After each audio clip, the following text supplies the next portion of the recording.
Halo, assalamualaikum warahmatullahi wabarakatuh. Selamat datang kembali di channel Zen Permana ya. Hal-hal apa aja yang membuat kita insecure dalam menikah atau dalam persiapan pernikahan?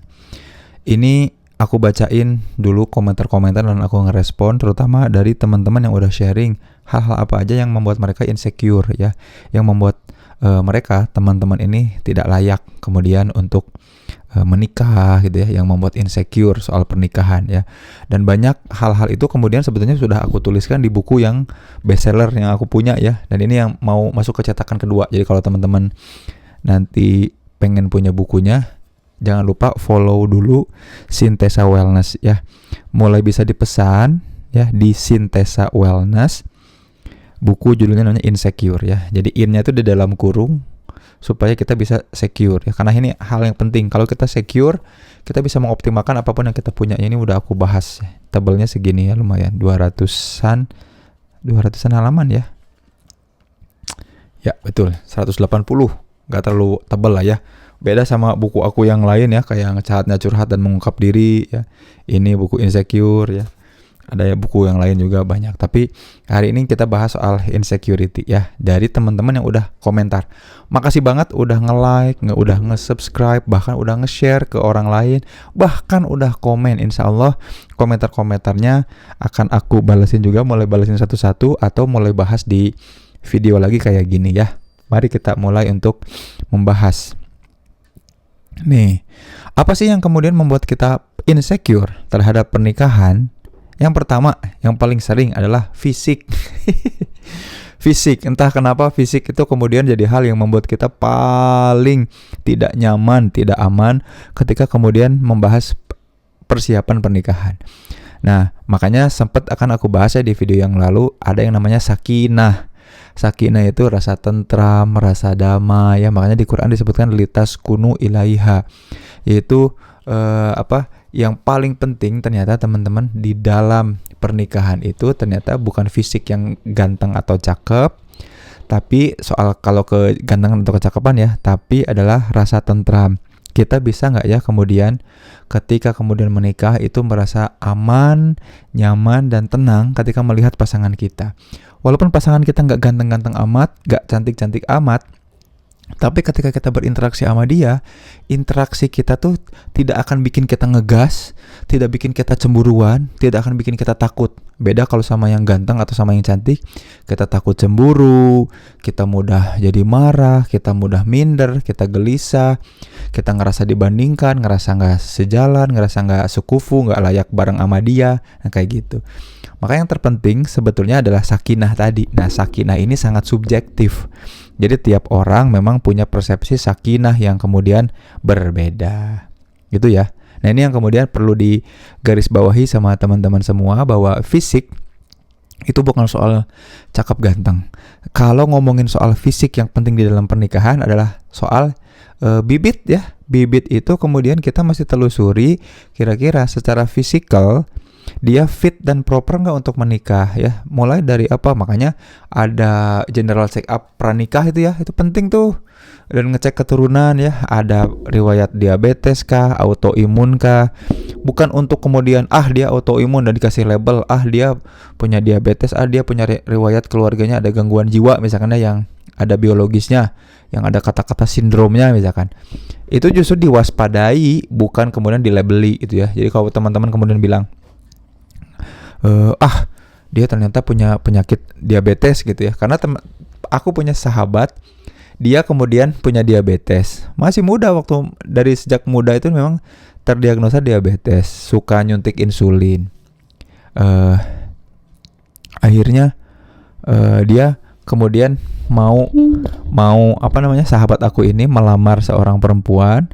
Nah, kemudian sama perempuannya itu, sama keluarganya itu ditanya dan diajak untuk general check up bersama.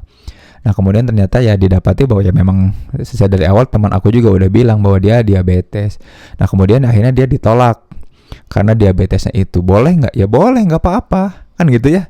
Ya itu kan salah satu upaya kita untuk tadi ya ngecek seperti apa nanti pernikahan kita, sanggup nggak kira-kira istri dan keluarganya menerima sahabat aku ini yang kemudian diabetes. Tapi kan tetap aja sahabat aku pun dapat jodohnya, kan dikhawatirkan gak punya anak lah apa kan. Nah sahabat aku ini akhirnya ada keluarga dan wanita yang mau menerima dia karena visi dan lainnya pas, cocok, tetap aja bisa punya anak, tetap aja kehidupannya bahagia. Jadi fisik tidak mengurangi apapun yang terjadi.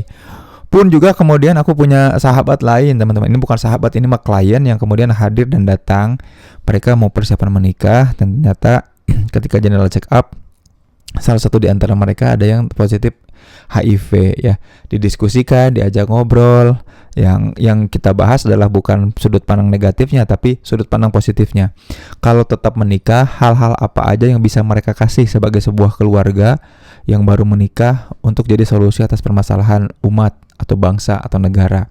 Karena gainnya, hal-hal positif akan lebih banyak didapatkan. Mereka memutuskan tetap menikah ya, walaupun tanpa keturunan ya, karena bahaya ya, berisiko ketika kemudian seseorang HIV, kata mereka, pertimbangan mereka, maka mereka memutuskan untuk tidak punya anak. Jadi child free-nya karena alasan medis. Nah, fisik itu penting teman-teman, dan wajar banget kalau kemudian teman-teman mempertimbangkan aspek fisik di bidang fit and proper itu. Cocok apa enggak aku secara fisik. Nah, fisiknya itu bukan insecure yang fisik yang tadi. Aku kayaknya jelek deh. Aku kayaknya susah dapat jodoh karena aku jelek, aku hitam, aku... Bukan itu. Fisik tuh dalam artian kesehatan ya. Terus juga fit and proper, intinya tuh cocok nggak dalam melakukan aktivitas rumah tangga. Nah, bisa nggak kemudian pasangan kita menerima. Tapi yang dicek tuh bukan loss. Wah, kalau aku punya pasangan yang diabetes, nanti aku nggak punya anak. Enggak, tapi gain. Dia diabetes, tapi ketika aku bersama dia, kita sejalan dalam misi personal. Kita kemudian secara relasi saling menguatkan, strong ties dan weak ties-nya bagus ya di langkah kedua jalur pertumbuhan, dan nanti di langkah ketiganya kita kemudian punya visi yang membuat dengan bersatunya kita berdua dalam sebuah pernikahan, kita akan bisa jadi solusi atas permasalahan bangsa. Lanjut aja. Makanya jangan loss atau kehilangan atau kelemahan dan kekurangan yang jadi pertimbangan saja, tapi juga harus gain ya. Kira-kira dengan kita bersatu, menikah, menyatu, bergabung dua keluarga, hal-hal apa aja yang justru berbuah jadi banyak kemanfaatan kayak gitu ya. Itu pertama soal fisik. Nah, kedua juga ada yang menarik nih dari komentar ya. Saya selalu tertolak katanya karena justru kelebihan yang saya punya. Mereka terlalu memandang tinggi saya dari ekonomi, dari pekerjaan, atau dari segi gelar. Ini yang komen kayaknya perempuan ya. Padahal saya tak pernah mempermasalahkan hal tersebut. Saya lebih terus berpura-pura baik saja menghadapi orang sekitar yang malah menuduh saya pilih-pilih ya. Saya sebisa mungkin menutupi apa yang sebenarnya terjadi, bahwa mereka lah yang menolak saya karena alasan yang berulang. Jadi gini, barangkali di antara teman-teman ada perempuan-perempuan yang kemudian mandiri, berdaya, akhirnya secara finansial kaya gitu ya, atau berkecukupan lah, secara finansial berkecukupan, secara pendidikan tinggi, gelarnya S2 atau S3, secara fisik juga cantik, yang membuat ini tuh tak tergapai. Bagi siapa? Tak tergapai bagi lelaki-lelaki yang memang cupu dan tidak bertanggung jawab. Jadi kakak yang berkomentar, gak apa-apa, insya Allah jodoh pasti bertemu dan akan menemukan jodoh terbaiknya gitu ya. Jadi gini teman-teman, kalau bilang perempuan sekolah jangan tinggi, justru aku berpikir sebaliknya.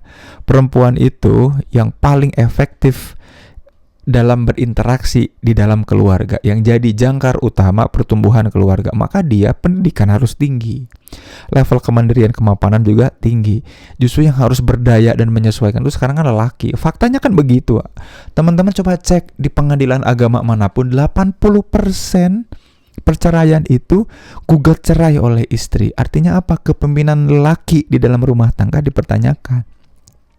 Maka yang harusnya keep up itulah laki-laki. Makanya ini jadi konsekuensi insecurity dalam pernikahan. Para lelaki zaman now pada insecure sama perempuan-perempuan yang memang berdaya, karena kita tidak membiasakan lelaki untuk berdaya, memaklumi lelaki-lelaki yang lemah ya, dan tadi ngasih luar biasa apresiasi sama perempuan-perempuan yang alhamdulillah berdaya. Makanya kementerian tuh harusnya diganti kan, Kementerian Pemberdayaan Perempuan dan Perlindungan Anak. Jadinya para perempuan berdaya, lelakinya enggak. Tapi itu insecurity yang luar biasa ya. Yaitu apa? Orang lain yang insecure gara-gara status kita, gara-gara achievement kita. Nah ini juga salah satu penghambat pernikahan itu gara-gara adanya orang-orang yang kemudian insecure. Ya, terutama pada perempuan-perempuan tadi ya. Secara demografis apa? Finansial mapan, pendidikan tinggi, kemudian secara kecantikan atau physical itu luar biasa. Oh ini makanya mahal skincare-nya, makanya pada mundur secara teratur. Nggak gitu ya, nggak gitu. Nah ini yang kemudian harus jadi perhatian. Nih, ada juga yang kemudian tidak layak karena kemudian punya riwayat bercerai gitu ya. Orang-orang yang ngerasa nggak layak karena aku punya pengalaman masa lalu yang nggak bagus, aku pernah punya riwayat perceraian. Nah ini yang juga aku pengen tekankan. Suka ada stigma. Stigma itu apa? Anggapan yang membuat orang tidak mau seperti itu, namanya stigma ya. Teman-teman mau nggak bodoh? Nggak mau kan? Makanya kebodohan itu jadi stigma. Nah ada orang-orang yang pengen lepas dari stigma. Nah lucunya ini gini nih, perceraian di Indonesia itu kan banyak. Kalau di video yang lalu udah aku bilang ya, di se-Indonesia itu 1:7 rasionya rata-rata se-Indonesia. Di kota-kota besar udah 1:4. Artinya di antara 4 pernikahan itu ada 1 perceraian. Nah berarti kan bukan cuma janda yang banyak kan, tapi juga duda yang banyak. Tapi menariknya dan ini yang nyebelinnya adalah apa coba teman-teman? Yang nyebelinnya adalah duda itu dipersepsi atau konotasinya dianggap lebih positif dibanding janda gitu ya. Ketika ada duda, duda gitu ya. Beda kalau janda, oh dia udah janda gitu. Jadi hal yang berbeda, ada anggapan yang berbeda, ada stigma yang kemudian berbeda. Nah ini yang kemudian bahaya ya, bahaya. Mudah-mudahan tidak masuk dalam insecurity kita. Tapi ini salah satu yang jadi penghambat juga orang kemudian menikah, yang jadi alasan atau landasan orang insecure ketika kemudian menikah. Ini menarik nih, ada cerita kayak gini. Merasa tidak layak menjadi istri atau bahkan ibu karena kondisi saya sudah pernah menikah dan bercerai. Usia pernikahannya cuma setahun. Teman-teman perlu tahu ya, usia pernikahan zaman now yang bercerai itu nggak lebih dari 5 tahun. Makanya yang 6 bulan. Kemarin baru ada yang konseling dan curhat, Kang, aku menikah hanya 6 bulan. Bukan cuma 1 atau 2, ada 20-an klien aku yang seperti itu ya. Nikahnya tuh cuma usianya 6 bulan. Jadi yakin tidak mampu melanjutkan dan lain-lainnya. Dan ini juga kemudian hal-hal penting yang perlu kita waspadai ya. Stigma bahwa kita masih kemudian tidak bisa lagi dengan tidak bisa lagi untuk mencintai orang lain, berelasi sama orang lain, itu jadi penghambat dan insecurity. Bukan cuma status sebagai janda ya, karena duda mah lebih diuntungkan kan ya, orang memperebutkan entah kenapa ya orang. Dan itu konstruksi sosial teman-teman ya, status duda tuh dirasa lebih positif dibandingkan janda. Tapi juga kemudian gini, insecure karena latar belakang keluarga. Aduh, keluarga aku ada yang mantan narapidana, keluarga aku kemudian pekerjaannya cuman katakanlah tukang inilah, tukang itulah ya. Padahal kalau selama itu halal, selalu berbuat jujur kan luar biasa. Nah, ini yang kemudian jadi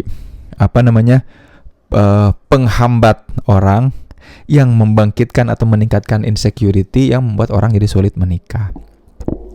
Selanjutnya lagi ada yang kemudian bahas tentang soal sekufu atau kesetaraan gitu ya.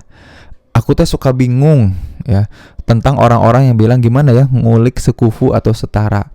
Sekufu dan setara itu makanya kalau teman-teman ngikut video kemarin langkah 1 dan langkah 2 jalur pertumbuhan, coba dicari dulu, mending ditonton lagi dengan detail ya. Ngomongin langkah 1 dan langkah 2 jalur pertumbuhan, kita akan dapat banget apa yang dimaksud dengan sekufu ya.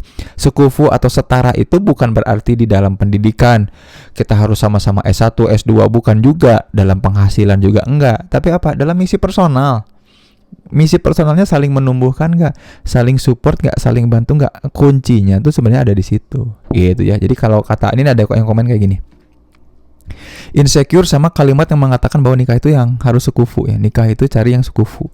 Dalam hal ini katanya adalah ilmu agama Ya apalah aku cuman orang awam yang bukan pesantren dan lain-lain. Bukan. Makanya yang penting tuh tadi tuh, bukan sukufu dalam pendidikan, termasuk dia mah pesantren, aku mah sekuler gitu ya. Bukan. Tapi dari sisi apa? Misi personal. Apakah misi personalnya lain, sejalan, bisa saling support? Enggak gitu ya teman-teman ya. Itu dulu, takut kepanjangan videonya ya, mudah-mudahan. Atau teman-teman bisa share lagi. Teman-teman ini kalau kemudian berhadapan sama orang mau nikah atau mau nikah lagi nih yang udah pernah nikah, itu paling takut, paling insecure terhadap apa ya.